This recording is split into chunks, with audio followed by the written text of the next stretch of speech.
नमस्कार किसान भाइयों, आप सभी का हमारे YouTube चैनल पर बहुत बहुत स्वागत है। मैं डॉक्टर RS राजपूत आप सभी के मध्य कृषि तकनीकी ज्ञान चर्चा अंक को लेकर उपस्थित हूँ। आज चर्चा विषय मक्के की फसल में लगने वाले प्रमुख रोग लीफ ब्लाइट और शीथ ब्लाइट के बारे में है। आज हम इस रोग को फैलाने वाले रोगजनक कारक, उनके लक्षण और प्रबंधन के उपाय के बारे में बात करेंगे। तो बने रहिए वीडियो के अंत तक संपूर्ण जानकारी को प्राप्त करने के लिए। कि हम अभी आपको बताएं कि इस फसल में दो प्रमुख रोग हैं, लीफ ब्लाइट और शीथ ब्लाइट। तो वास्तविकता में लीफ ब्लाइट क्या है, जिसको हम पत्ती का झुलसा भी रोग कहते हैं।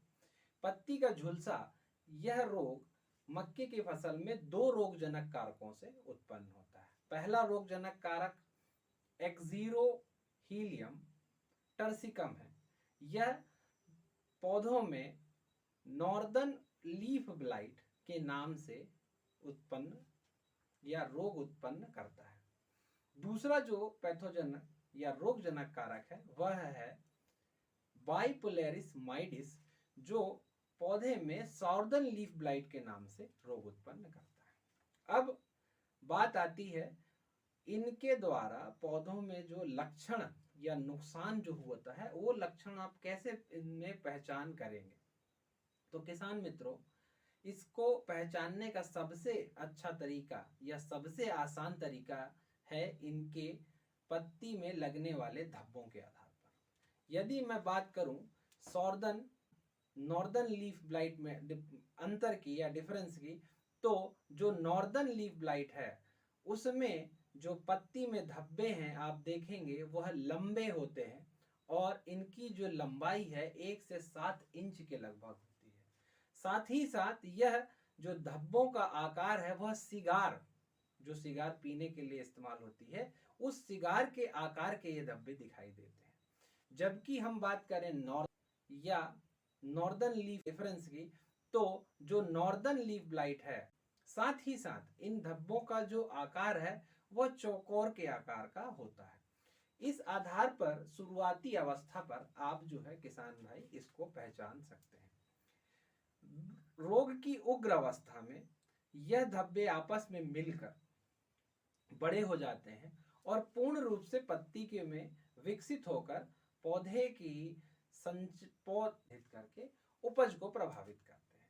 साथ ही साथ इनका जो अपीयरेंस है या जो दिखावा है या जो यह जिसे दिखाई देते हैं, वह ऐसा लगता है कि पत्ती पूर्ण रूप से जल चुकी है। यह पैरे अर्थात भूरे रंग में, अर्थात यह सूख जाती है। अब हम बात करें इनके प्रबंधन के लिए। तो प्रबंधन के लिए किसान भाइयों, सर्वप्रथम आपको यह ध्यान रखना है कि आप जिस भी किस्म का चुनाव कर रहे हैं उसका बीजोपचार अवश्य करें, क्योंकि बीजोपचार वह प्रक्रिया है जो है शुरुआती अवस्था में बीज को इन कीटों के द्वारा। तो किसान भाइयों, बीजोपचार वह प्रक्रिया है जो शुरुआती अवस्था में पौधों को सुरक्षित प्रदान करती है बीमारियों से। तो बीजोपचार की प्रक्रिया अति आवश्यक है कि आप सामान्य रूप से कार्बेंडाजिम इसका इस्तेमाल कर सकते हैं 2 से 2.5 ग्राम प्रति किलो बीज की दर से। इसके बाद आप जैव नियंत्रक ट्राइकोडर्मा का भी इस्तेमाल कर सकते हैं।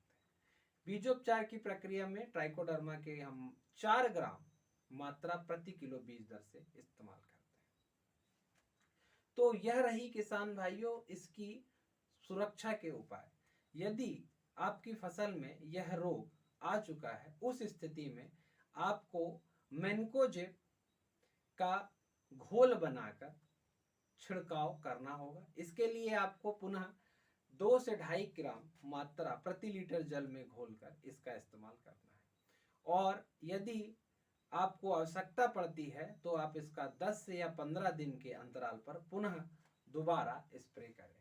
लेकिन जब भी आपको यह पौध में लक्षण दिखाई दे, तुरंत इसका उपयोग आप करें। अब हम बात करते हैं किसान भाइयों दूसरा हमारा रोग शीत ब्लाइट। सामान्य रूप से यह रोग राइजोक्टोनिया सोलेनाई नामक पादप रोगजनक कारक से होता है। इसके लक्षण जो हैं वह किसान भाइयों, आप पौधों में आपको कंसेंट्रिक रिंग अर्थात संकेंद्रीय वृत्तों के आकार के हल्के भूरे रंग के धब्बे दिखाई देना शुरू होंगे। यह इस तरीके से प्रदर्शित होता है जैसे मानो कि पत्ती सूख गई है और उसके ऊपर में लाल कलर के धब्बे आपको दिखाई दे रहे हैं। आप शुरुआती अवस्था में यह निचली क्रम से अर्थात जो तना जमीन के भाग से लगा हुआ है वहां से यह शुरुआत होते होते धीरे धीरे पौधे के ऊपरी भागों तक भी पहुंच जाती है। और साथ ही साथ इस रोगजनक कारक की जो खासियत है, यह पौधे के बाह्य भाग में छोटे छोटे स्क्लेरोसिया अर्थात पौधों को नए रोग से पौधों में फैला सके उसके लिए अपने अवशेष को बनाना शुरू कर देता है। और यह स्क्लेरोसिया जब एक बार भूमि में स्थापित हो जाता है तो इसका प्रभावी नियंत्रण बहुत ही मुश्किल है। इसीलिए किसान भाइयों, यदि आपके खेत में यह बीमारी आ चुकी है तो इसके नियंत्रण के लिए आप जैविक फफूंदीनाशक ट्राइकोडर्मा का भी इस्तेमाल जरूर करें। इसके प्रभावी नियंत्रण के लिए बीजोपचार ही एक ऐसी प्रक्रिया है जो इसको कुछ मात्रा पर आपकी फसल में आने से रोक सकती है। साथ ही साथ बीजोपचार में, जैसा कि अभी मैंने आपको बताया, ट्राइकोडर्मा का इस्तेमाल इस रोग के नियंत्रण के लिए एक अच्छा उपाय है। यदि आप किसी प्रकार का फोलियर स्प्रे करना चाहते हैं तो आप इसके लिए मैनकोजेब या जिनेब इसके 2 से 2.5 ग्राम प्रति लीटर जल में घोल मक्के की फसल में रोगों के नियंत्रण, उनके नुकसान को किस प्रकार से आप जानें, इसके बारे में दी गई जानकारी कैसी लगी हमें कमेंट करके जरूर बतावें। वीडियो को लाइक और शेयर जरूर करें। साथ ही साथ हमारे चैनल से जुड़कर इसी प्रकार की जानकारियों को प्राप्त करने के लिए इसे सब्सक्राइब करें। तो बने रहिए हमारे चैनल के साथ में और इसी प्रकार की जानकारियों को प्राप्त करिए। तब तक के लिए धन्यवाद। हमारे चैनल से जुड़े रहने के लिए बहुत बहुत धन्यवाद। वीडियो अगर पसंद आई है तो इसे लाइक करें, शेयर करें और हाँ, अगर आपने चैनल को सब्सक्राइब नहीं किया है तो सब्सक्राइब कर लें और बेल आइकन को दबाना ना भूलें ताकि आपको आने वाली वीडियोस के नोटिफिकेशंस मिलते रहें।